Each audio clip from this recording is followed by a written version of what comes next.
இன்னைக்கு ஒரு ஸ்டோரி கேட்டேன். பணத்தை பற்றின கதை. ரொம்ப அருமையா இருந்தது. உங்களுக்கும் சொல்லணும்னு ஆசை. ஒரு பெரிய தோட்டத்துல ஒரு வண்டும் ஒரு எறும்பும் வேலை பார்த்துக்கிட்டே இருந்துச்சாம். வண்டு பறந்துகிட்டே இருக்கும். சம்பளம் வந்ததும் எல்லாத்தையும் செலவு பண்ணிடும். சாப்பாடு, ட்ரெஸ், டெய்லி அவுட்டிங் 10 பைசா கையில் வச்சுக்காது. வாழ்க்கையை எப்பவுமே ஜாலியாக அனுபவிச்சுக்கிட்டு இருக்கும். அதே நேரம் எறும்பு தினமும் கொஞ்சம் சேமிச்சுக்கிட்டு இருந்தது. சில மாதங்களுக்கு பிறகு ஒரு நாள் ஒரு பெரிய வறட்சி வந்துச்சு. தோட்டம் துவண்டு போச்சு.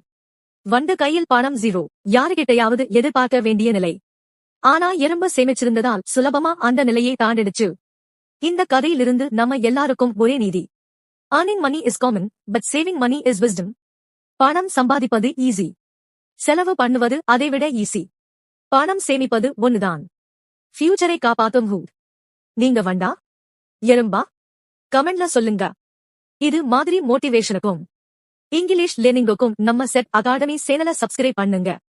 லைக் பண்ணுங்க. மறக்காம ஷேர் பண்ணுங்க.